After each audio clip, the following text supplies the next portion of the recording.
Today we are jumping into one of the most asked questions I get, which is, what did you guys in prison eat to get so jacked? And let me tell you, it was not protein shakes, and it was not in supplements and MRIs and all that kind of stuff. It was food. And it may have been low quality food, small portions, and all that kind of stuff. But with a little bit of hustle and a little bit of ingenuity and smartness about your food and how you're eating it, the frequency, what you're doing, you can get some serious results, which is what we did and what I'm going to break down in this video today for you guys. I am going to take you guys through how it is that we were able to take pretty much trash quality food, small portions, and basically gas station food for a store, and get the most out of it by working that commissary, working that kitchen game, and flipping them soups like you're flipping stocks, baby. That's what it's all about. That's what I got for you guys today. One of the biggest keys, in my opinion, was eating 4 to 6 meals a day. We had consistency and volume, which tends to trump the quality. So with that, and could be bro science again. You know, I know there's a lot of people who are into fasting now, but that was absolutely not how it was working for us. It was, you were now eating minimum 3 meals, but nobody's really eating 3 meals. Everybody was at least eating 4 meals, because it would be the 3 meals plus 1 meal a little bit later in the day usually. Sometimes people would split them up into even smaller meals, because you just like smuggle the stuff out of the chow hall. Plus you'd have a lot of other kind of like hustles going on, bringing in food. That was what the game was. And everybody's basically eating at least 4, 5, 6 meals a day. And that consistency of food and calories and nutrition coming in, even if it wasn't the greatest form of nutrition, I believe, and from what I saw, was massively beneficial. Now, there is genetics involved, and I can promise you that you could take a person who has great genetics and then almost just have them eating consistently, and they'll build muscle. There's just freaks like that.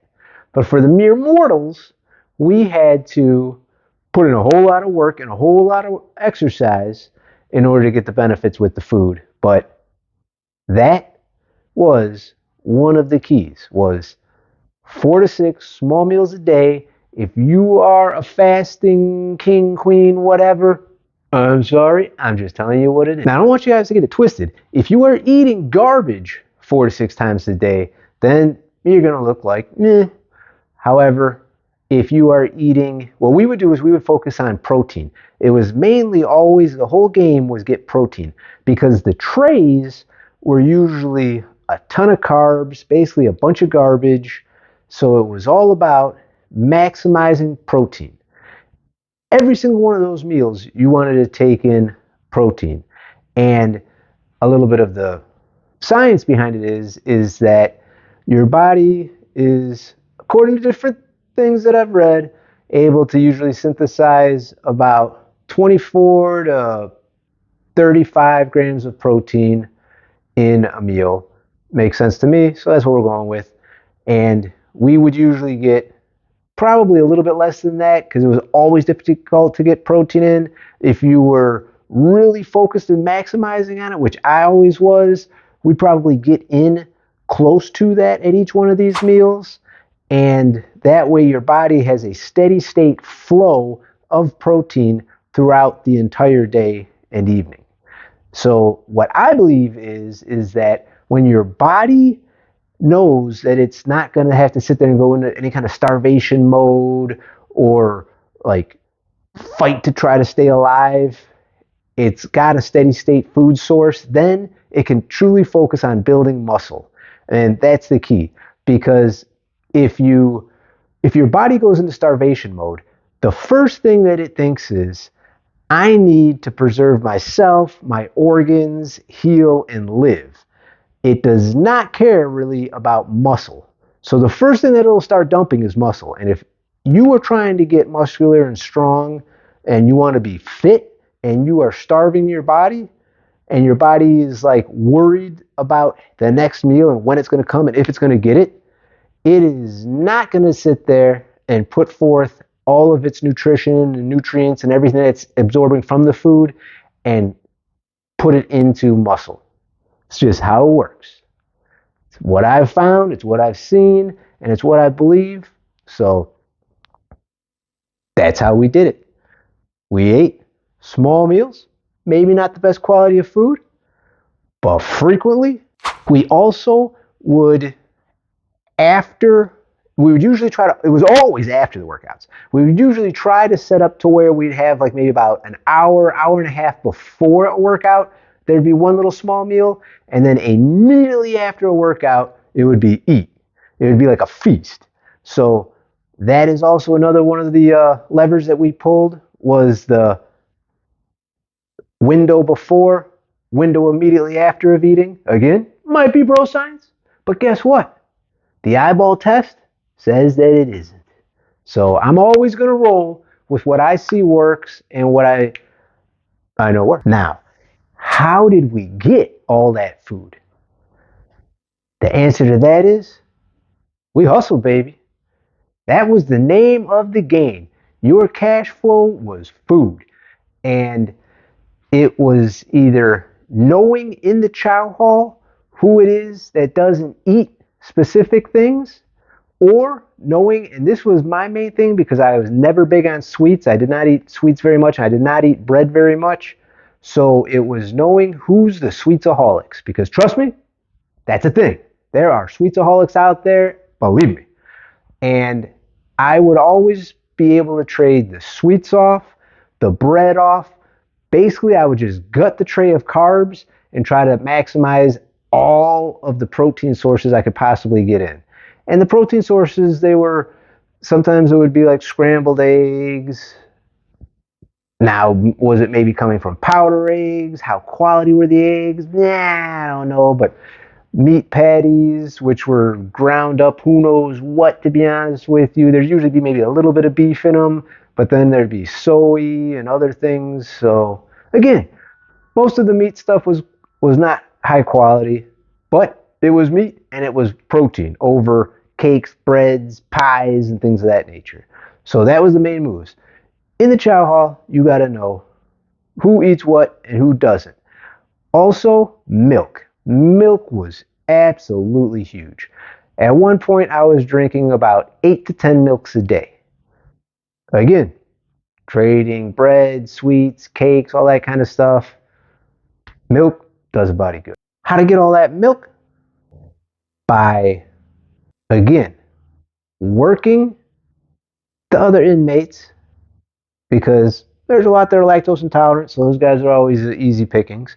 But also, we would work the kitchen guys, so you'd find or meet guys that are in the kitchen, who work in the kitchen, and they've got access to tons of food in there, and they've got access to the better food, because you could go to store, but stores were always extremely high, extremely expensive, and a relative ripoff. But you know, you want to have a little bit of store food because you could get like tuna fish, and you could buy peanut butter there and all that. But really, basically, it was like, forget that. Because if you want to do this, you want to do it smart, and you want to do it on a semi-budget also at the same time, the way you want to do it is you want to find a store man that you get in with, to where you're buying stuff off the store to give to him, and then he's loading you up, because he doesn't really care about this stuff in the prison systems, like kitchen. He don't care. So he will basically steal the whole kitchen just to get whatever it is. Usually it's going to be coffee. Back in the day, before they took the cigarettes out, it was tobacco. So you just basically supply him with a couple of things he wants, and he's going to unload the kitchen for you. And I would have tons of milks coming in, eggs, meat, chicken, fish, you name it. If it was being made that day, or if it was somebody who would have access to the freezer, the coolers, I'm working it. That's the way to get in the actual more quality sources of protein. And you didn't need to pay all that money a lot of times for the peanut butter that you could get out of the off the commissary, or the tuna fish that you could get, because you could always work one of these kitchen guys if you were at a camp that had peanut butter, which all of them serve peanut butter at some point in time. You just pay him a couple of soups and he'll bring you out just a massive bomb of peanut butter. So you could get mega quantities of the proteins. Like you might be able to get huge cans of tuna fish smuggled out if the camp you're at serves tuna fish for the low. So you just had to work the kitchen guys. And I personally never had a detail in a kitchen or really had much of any detail anyways. I was close security, life without sentence. They weren't really letting me do anything. But the guys that worked in the kitchen were always more than happy to work with you. This question came specifically from my comments, and if you would like a question answered, or you have any kind of question or anything you want to know about when it comes to prison life, prison fitness, exercise, or anything of that nature, you can just drop it in the comments. I will 100% answer in the comments, and I also just might make a video for you too. I'm pretty much an open book like that. So my main keys, my main takeaway on this would be that 4 to 6 small meals a day, spaced out throughout the day, best to sandwich 2 of the meals, like a pre-workout and then an immediate after workout after the workout, and to try to keep every one of your meals with at least 20 to 35 grams of protein. You know, depending on what you weigh and all that, and what your overall protein goal is for how much protein you want to get in a day, which is usually roughly 1 pound or 1 gram per pound of body weight, or at least 1 pound per gram of body weight that you want to get to. That's the best way to sit there and focus it. That is your ideal push, would be to take that, divide it out, and then try to get that amount in each one of those 4 to 6 meals. So your body's never in this starvation mode thinking that when am I going to get the next meal. It knows it's got consistent food, focus on one thing and one thing only, and that is repairing and building the muscles that you are working in order to get bigger. If you enjoyed this one, check out the link right here. It will take you to a video that I do where I break down the prison partials or half reps, whatever you want to call them, that 100% get results. Hands down, it works. And with that said, peace, love, joy, all that good stuff. Hope you enjoyed it. I definitely did, and I will see you in the next one.